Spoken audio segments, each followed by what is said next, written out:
Olá, meus amigos, um dia de muita paz para todos nós. Hoje, exatamente 20 de maio de 2024, estamos nós reunidos para estudarmos a obra Memórias de um Suicídio. Nós vamos envolver a nossa irmã Sigrid, que irá fazer a nossa prece de gratidão, e logo depois a nossa irmã Aramita irá fazer a recapitulação do nosso último estudo. Vamos orar?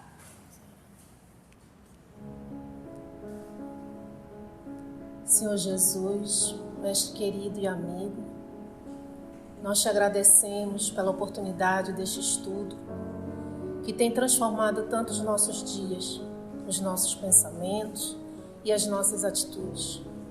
Agradecemos ao Deus Todo-Poderoso e Misericordioso, a Nossa Senhora, mãezinha de todos nós, Maria, que sempre estão a nos amparar no nosso dia a dia, nos momentos de aflição, de dúvida. Nós só temos a agradecer todo esse conteúdo que temos recebido, e a cada vez que acontece algum episódio, a gente entende que é para o nosso crescimento, para o nosso amadurecimento, para a nossa evolução moral e espiritual.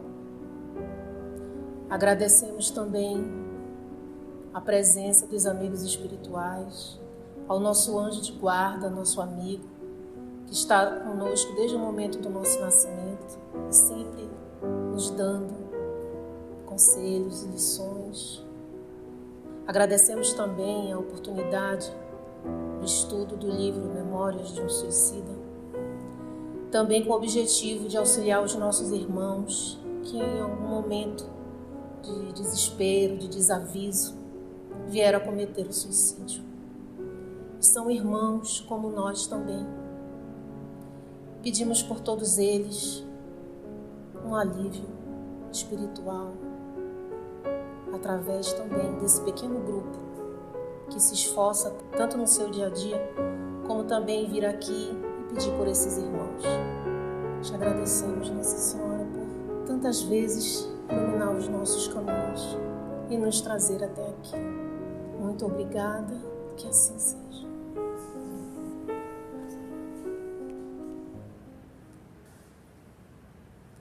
Nós ainda estamos, e nós vimos no nosso último estudo, ainda na pré-leção que eles vão descer à Terra para vir a uma reunião mediúnica. E eu acho interessante como as grandes escolas, Terra é um reflexo do mundo espiritual, né? As grandes escolas, quando você vai adentrar nas grandes escolas, nas escolas de maior renome, o ensino começa do básico, né? E por mais que seja óbvio, né? Dizer, isso aí a gente já sabe, é ensinado de novo, é dito de novo para você saber disso. E quando a gente lê aqui, revendo, a gente diz assim, poxa, eles ensinam isso de novo, a gente sabe isso. O que é que eles dizem, né? O que é que o instrutor disseram? Que era para eles guardarem silêncio, mas disseram assim que nem todos os homens que vão para aquela reunião que vocês vão, os encarnados que estão lá, olha, nem todos guardam a higiene moral e mental. Cuidado, o povo lá a gente sabe disso. Não é possível que o Camilo e o pessoal que estava lá, já suicidas, também não saibam disso, né? Mas eles dizem que nem todos guardam a boa higiene moral e mental, que eles para ter essa boa intercâmbio com o invisível, que precisava se eximir da leviandade e dos abusos na prática com a relação com os mortos, e isso não era feito. Os que eram bons lá, é indispensável aos investigadores a autodisciplina moral e mental para preparo individual prévio. Isso também é para a gente. Essa autodisciplina moral e mental não é só para quem é médium, não é só para quem vai a uma reunião mediúnica. Isso é para a vida toda. E como bem falou a tia na semana passada, isso a gente não improvisa. Hoje tem reunião mediúnica, gente, não vamos fazer besteira, vamos fazer aqui umas orações. Depois de lá a gente se vira, mas aqui ainda não. Coisa bem bacana que ele disse que tinha que ter, para ter as modificações sensíveis no interior, um desejo veemente e uma vontade convincente, né? Como a gente aprendeu no Pensamento e Vida, com Emmanuel, quem é o gerente da casa mental? Quem manda em tudo na casa mental, que ordena, que dá as coisas? A vontade. Você quer uma coisa que ela seja factível, você tem que ter esse desejo veemente e essa vontade convincente. Nós estamos aí, hein, nessas instruções. E como ele está falando de trabalhadores espíritas, né? A gente também pode pensar nessa expectativa que a gente cria sobre o trabalhador. Muitas vezes a gente adentra na instituição espírita, a gente tem quase certeza que é todo mundo puro lá dentro, né? Não é não, gente. Nós não devemos criar expectativa. Somos humanos, pessoas que carregam também suas fragilidades, mesmo estando no centro espírita. Então não devemos criar expectativa e imaginar que dentro do centro espírita só tem gente puro. Não tem. Porque se fôssemos puros, nós estaremos já reencarnando em um outro planeta, tá bom? Vamos lá para a leitura? Para você se tornar um trabalhador de desobsessão, você tem que ter estudo. Então, você tem que ter conhecimento de como lidar. É igual um cientista. Você não pode colocar qualquer pessoa dentro de um laboratório, porque ele vai, de repente, não tem conhecimento das substâncias, ele poderá provocar até uma explosão. Então, quando se fala de reunião mediúnica, é necessário que você tenha. Existem muitas pessoas frequentando reuniões mediúnicas sem absolutamente nenhum conhecimento? Existem. Porque existem lugares que ainda realizam reuniões públicas. Agora, o teor da reunião, a qualidade da reunião, médiuns, então tudo isso aí às vezes fica a desejar. Para a espiritualidade, ter um grupo mediúnico e identificar como um grupo sério, esses são poucos. Tanto é que eles fizeram quantas pesquisas? Em várias cidades. Quantos eles conseguiram, Mita? Você lembra? 6. É grupo sério. Foram 12 cidades. 20 médios, mas só 4 senhoras e 2 homens. Então, a gente percebe que existem muitas casas espíritas que realizam trabalho de desobsessão, sim, mas são poucas que são realmente considerados pelos espíritos nobres, por conta justamente do comprometimento, da assiduidade, da preparação, da moral, do estudo. Nós temos um número muito grande de pessoas que arvoram ao trabalho mediúnico sem nunca ter estudado o livro dos médiuns. É um perigo. Nós estamos dando um curso de mediunidade, já deixamos bem claro, aquelas pessoas que estão com 60% de falta poderão fazer o estudo, sim, não tem problema nenhum, a gente nunca vai impedir ninguém de estudar. Mas quando chegar na hora da prática, eu não posso levar essa pessoa. Se a pessoa não participa do estudo, como é que ela vai estar apta a participar da prática mediúnica? Não vai. Então, na verdade, nem toda casa tem esse critério, mas deveria. Vamos, então, dar continuidade? Ao entardecer, pois, partimos demandando planos terrenos. Então, todos estão saindo agora do hospital, Maria de Nazaré, estão vindo à terra.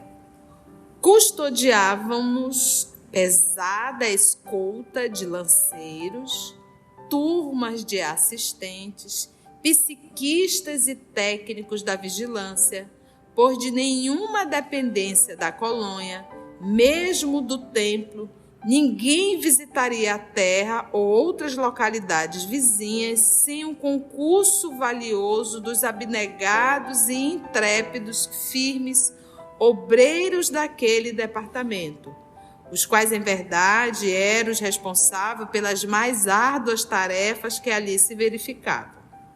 Já bastante instruídos, portamo-nos à altura das recomendações recebidas.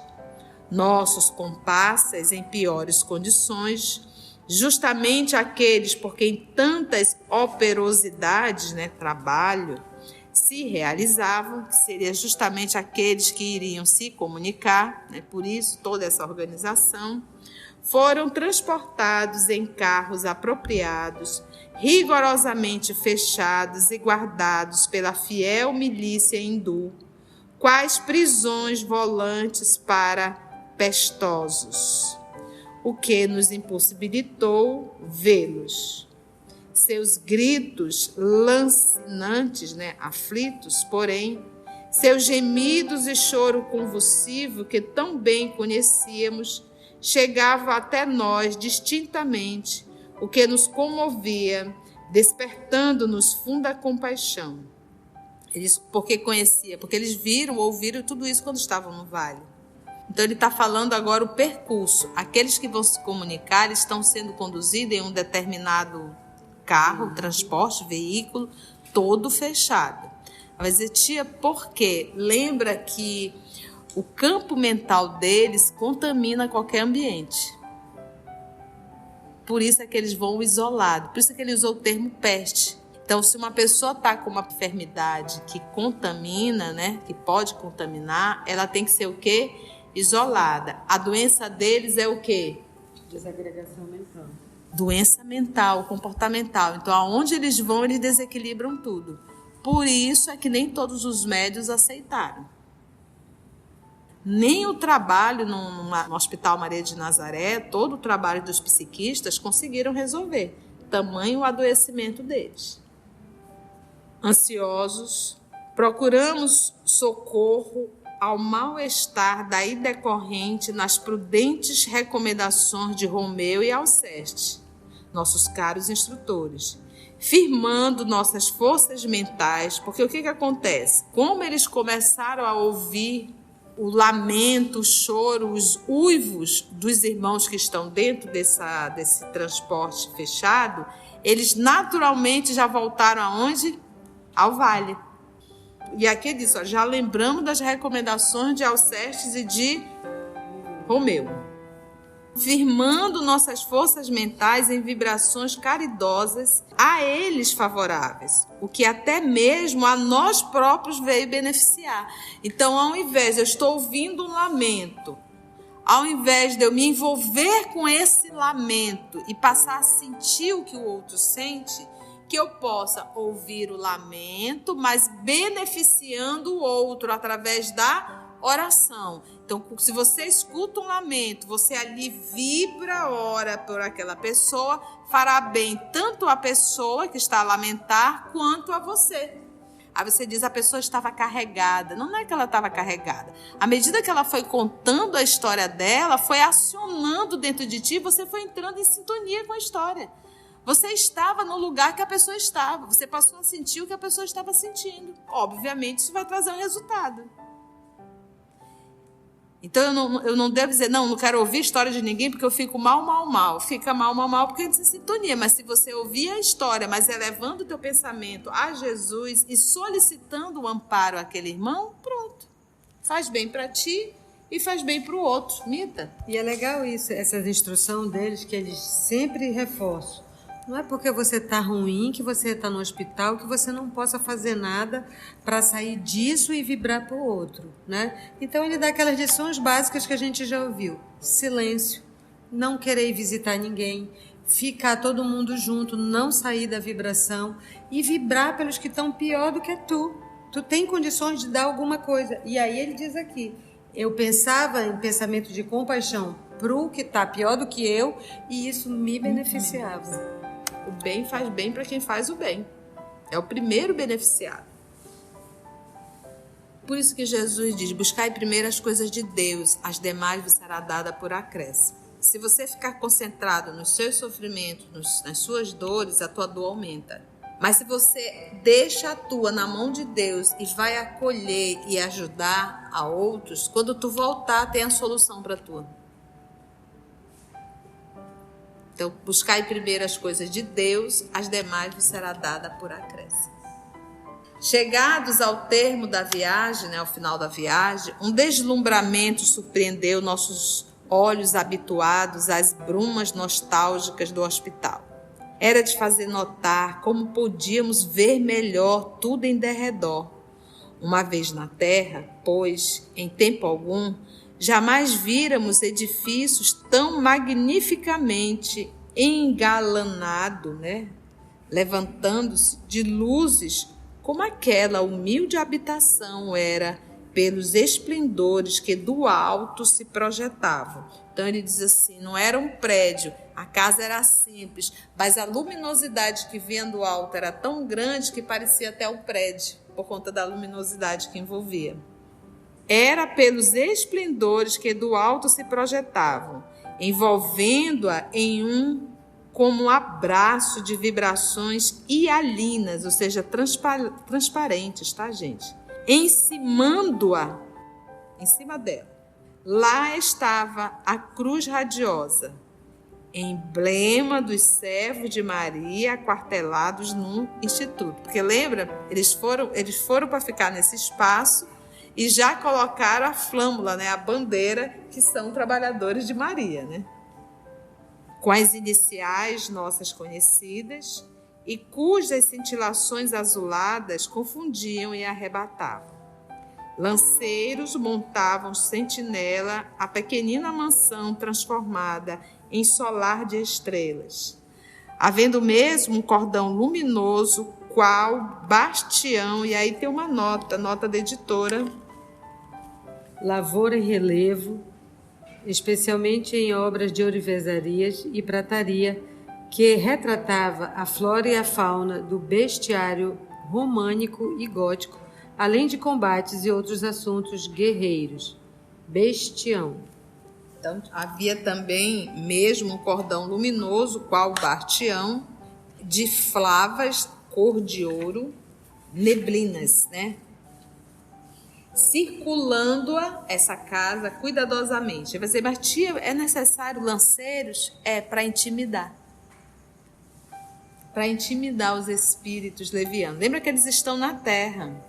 Se nós tivéssemos olhos para enxergar o que existe aqui na terra, a gente ia surtar. Não estou falando de micro-organismo, não. Eu estou falando da presença de espíritos. E ele diz, limitando-a da via pública em cerca de 2 metros. A um entendido, não seria difícil perceber a finalidade de tais precauções exigida pelos ilustres trabalhadores do Instituto Maria de Nazaré.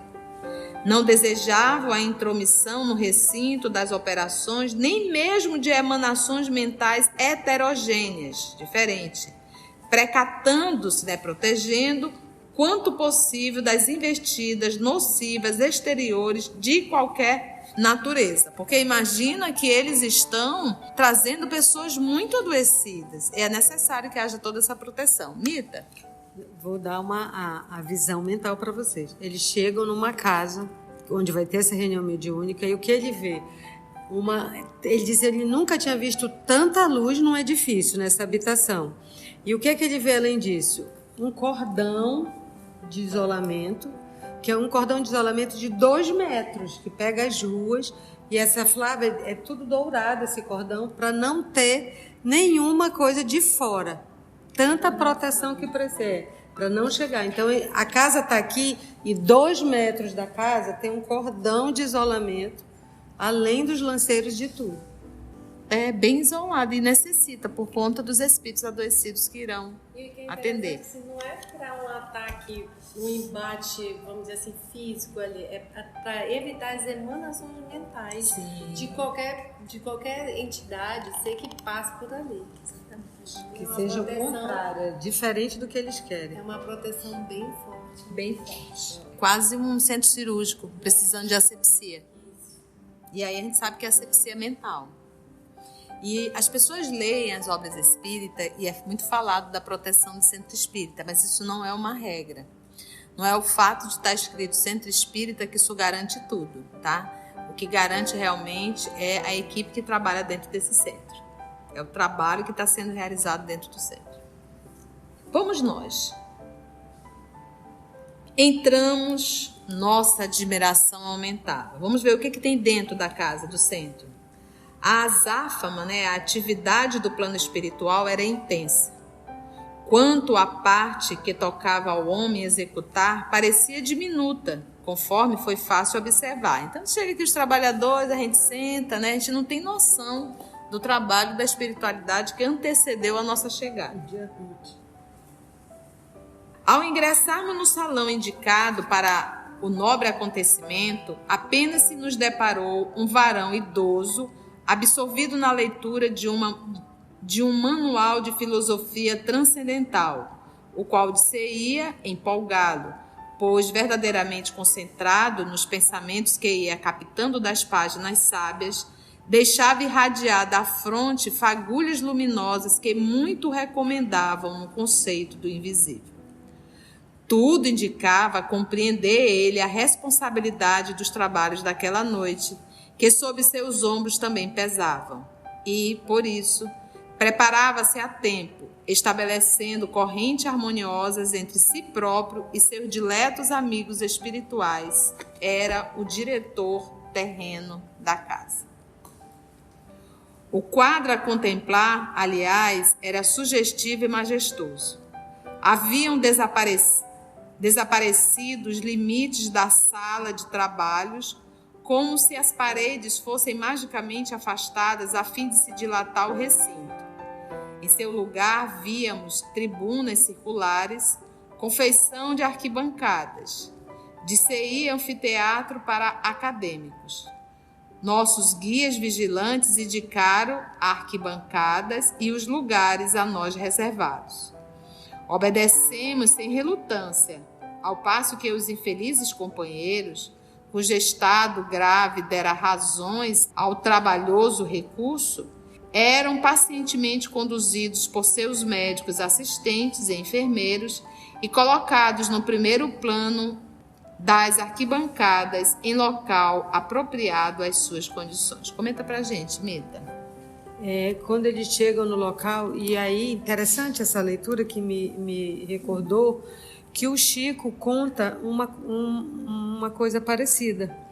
Ele está contando que quando chegam essas paredes do local, elas se tornam como que afastadas, e em vez de cadeiras, assim como te tem aqui poucas, são arquibancadas, tipo um anfiteatro, sabe? Tipo um estádio. Um estádio, aquelas escadas... Numa proporção menor. Numa proporção menor, e estava lá a assistência toda preparada para essa reunião. Então, eles tinham os seus locais definidos, eles foram mandados para lá. E o Chico conta que uma vez ele fazia o evangelho no centro e não tinha ninguém, né? E ele sozinho. Aí ele disse que não ia mais. Aí o Emmanuel mandou ele ir fazer o evangelho, e quando fosse no final ele ia mostrar uma coisa para ele. E ele fez o evangelho, ele estava sozinho. E quando terminou o evangelho, ele disse que o Emmanuel abriu a visão espiritual dele e ele via arquibancadas lotadas de gente estudando junto com ele. Em uma reunião mediúnica, muitas vezes é trazido um espírito que vai se comunicar, mas às vezes são trazidos vários espíritos que estão ligados à mesma dor daquele. Então, o que aquele espírito irá ouvir através do dialogador servirá para aqueles que estão na arquibancada, porque eles estão falando da mesma dor. Na sala já se achavam reunidos os elementos terrenos selecionados para aquela noite, isto é, os médios indicados, os colaboradores homogêneos, de boa vontade, tomando cada um lugar conveniente.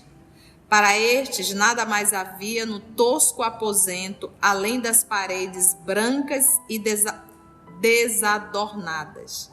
A mesa, que singela toalha guarnecia, livros, papéis em branco, esparsos, espalhados ali, à altura das mãos dos médios, e alguns lápis. Os dotados de vidência, todavia, percebiam algo inusitado e fora de rotina, e comunicavam timidamente a seus pares, em discretas confidências, que visitas importantes do além honravam a casa aquela noite, seguindo-se a descrição de alguns pormenores, como a presença da milícia de lanceiros, dos médicos com seus aventais e emblemas e enfermeiros, as afamados, trabalhadores, no que, em verdade, não eram acreditados, pois, ainda no primeiro decênio, nos 10 anos deste século, mesmo muitos dos espíritas mais convictos sentiam dificuldade em aceitar a possibilidade de existir no espaço necessidade de militares em ação. Ou seja, mas lanceiro? militares, né, médicos, né, em ação, de enfermeiros e médicos desdobrando os mistérios de sua magna ciência sobre enfermos desencarnados. Nós outros, no entanto, não fora a degradante indigência, né, miséria que nos grilhetava a inferioridade espiritual, impossibilitando a amplitude da visão, que seria natural se outras fossem as nossas condições, teríamos abrangido o cenário na sua augusta realidade, em vez de percebermos palidamente o que nossos guias e mentores contemplavam em todo o esplendor da sua gloriosa significação. Então, eles conseguiam enxergar tudo? Não. Ao centro do salão destacava-se a mesa de trabalhos dos colaboradores encarnados. Rodeavam-na o seu presidente com a comitiva de médios e afins para a corrente simpática de atração. De tosca que a notáramos ao entrar, agora se tornava alvinitente, brilhante, pois dos confins do invisível superior despejava-se sobre ela quem? Mesa. Cascata de luz resplandecente, elevando-a ao nível de altar sacrossanto, onde a comunhão da fraternidade entre homens e espíritos se realizaria sob os divinos auspícios, né, sinal do Cordeiro de Deus, cujo nome sacrossanto era ali invocado. Onde houver 2 ou mais pessoas reunidas em meu nome, abrangendo essa primeira corrente magnética produzida pelas vibrações harmoniosas dos encarnados, olha a importância, existia uma segunda, composta por entidades translúcidas e formosas, cujas feições mal podíamos fixar, tais os reflexos vivos que emitiam, parecendo antes silhuetas encantadas, orladas de raios cristalinos e puros. Eram os espíritos guias do centro visitado, os protetores dos médiuns, assistentes e familiares das pessoas presentes, que abnegadamente, talvez desde milênios, se dedicassem ao objetivo da sua redenção. Então a gente olha aqui, a gente vê só o número dos encarnados, mas a gente não tem noção do número de quantos tem desencarnados, né? Imagina, às vezes, cada um de nós, a gente traz os nossos pares, né? Além desta, ocupando o maior espaço no recinto, desta quem? Desta mesa. E como as 2 primeiras, dispostas em círculo, a supercorrente fornecida pelos visitantes e composta na sua totalidade pelo pessoal especializado comissionado pelo Departamento de Vigilância e subordinado à Seção de Relações Externas, pessoal esse chefiado pelo nosso amigo Ramiro de Guzmán. Gente, olha o preparo, né? A cabeceira da mesa, lugar de honra ocupado pelo diretor da casa, o qual requer do seu ocupante elevadas disposições para o bem e que, para os métodos hindus usados no Instituto, seria a chave do círculo propício ao nobre desempenho. Postavam-se, além deste, o seu diretor espiritual e mais o chefe de nossa expedição, isto é, Ramiro de Guzmán.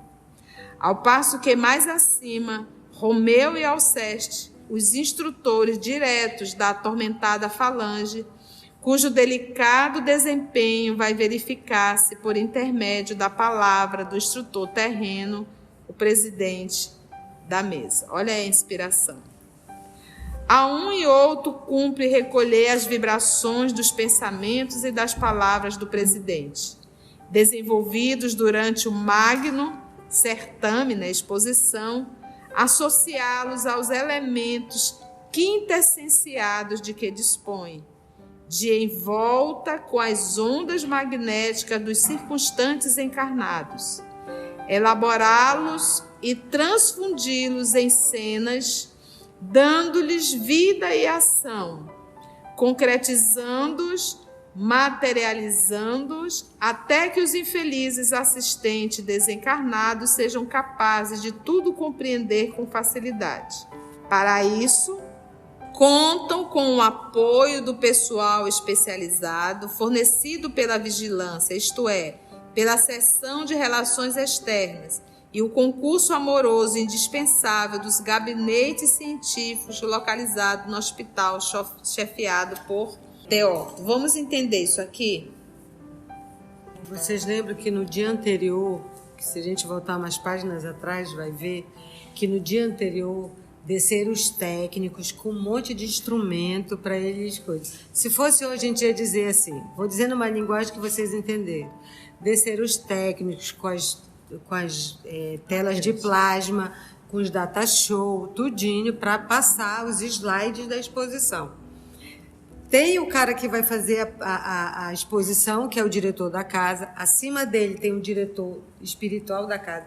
Acima dele está o Romeu e o Alceste, que vai pegar tudo o que ele falar, transformar e jogar num telão para os suicidas, os desencarnados entenderem o que ele está falando. Que talvez nessa composição eles consigam aprender e compreender. Porque no mundo espiritual eles só escutam e não aprendem, não compreendem. Eles estão tão desorganizados que o que falo para eles não é uma verdade, é como se fosse uma loucura. Uma outra forma de dizer assim, o paciente quando está desorientado ou quando ele está em alucinação, em delírio, não adianta você falar para ele que isso que ele está vendo não existe. Para ele existe. Aquilo é a realidade dele. Então, e eles fazem todo esse trabalho para a pessoa voltar para a realidade de onde eles estão agora, que é o mundo espiritual. Toda vez que nós pensamos, a gente manipula. Isso é uma matéria, isso é materializado. Todo o meu pensamento ele é materializado no mundo espiritual, mas nós não conseguimos enxergar. Na condição do suicida, o que o presidente, que é o responsável, irá falar, ele vai manipular a energia? Vai. O suicida conseguirá ver? Não. Então, o trabalho dos trabalhadores do Hospital Maria de Nazaré é materializar para que os doentes, vamos dizer assim, consigam perceber, consigam ver. Eles vão tornar grosseira todo esse pensamento, toda essa matéria etérea que está lá para poder eles captarem, né? Cenas do próximo capítulo. Ainda não começou a reunião mediúnica. Estamos já estamos sentados, né? Já estamos aqui vibrando, mas o trabalho, a comunicação em si ainda não começou. Foi bom, gente? Muitos aprendizados, né? Muitas lições. Isso tudo vai dando subsídio para a gente, quando a gente chegar a frequentar uma reunião mediúnica, sabermos do trabalho que dá uma reunião de desobsessão. Tudo ok? Então, vamos envolver a nossa Mita, que irá fazer a nossa prece de gratidão. Mestre Jesus, Legião dos Servos de Maria, como é belo esse trabalho, como é grandioso o teu amor e a tua misericórdia para todos nós. Ouvindo essa descrição, ouvindo todo esse empenho para ajudar os réprobos, os rebeldes, os que se desviaram, a gente compreende, mestre, quando tu dizes que o pastor não vai deixar nenhuma ovelha se perder. Então ajuda-nos a confiar na tua palavra. Há quantos séculos estamos fugindo de ti? Há quantos séculos estamos rebelando contra a tua lei, contra o teu fardo que é leve, contra o teu jugo que é suave? temos descoberto, temos ouvido que as nossas mazelas, as nossas dores, os nossos queixumes são porque ainda não queremos nos equilibrar com a tua lei. Não queremos nos equilibrar com a tua lei que é de amor. Queremos ser atendidos, sim, toda hora, a todo momento. Mas nos equilibrarmos com a tua lei de amor, que pede, perdoa, que pede, não acalenta o mal, que pede, cuida para não seres leviano, isso nós não queremos. Então ajuda-nos, Jesus, a vermos o teu empenho para buscar a cada um de nós, encarnados, desencarnados, as ajudas, os carinhos, os avisos. Ajuda-nos que nós possamos ter, como tu disseste, os olhos de ver e os ouvidos de ouvir, para voltarmos ao teu caminho de amor. E ajuda esses irmãos, os desencarnados porque já fizeram ato, e os que acalentam a ideia. Ah, Jesus, ajudas. Eu sei que tu ajuda. Ajuda eles a te ouvirem. Eu sei que os teus servos estão sempre buscando.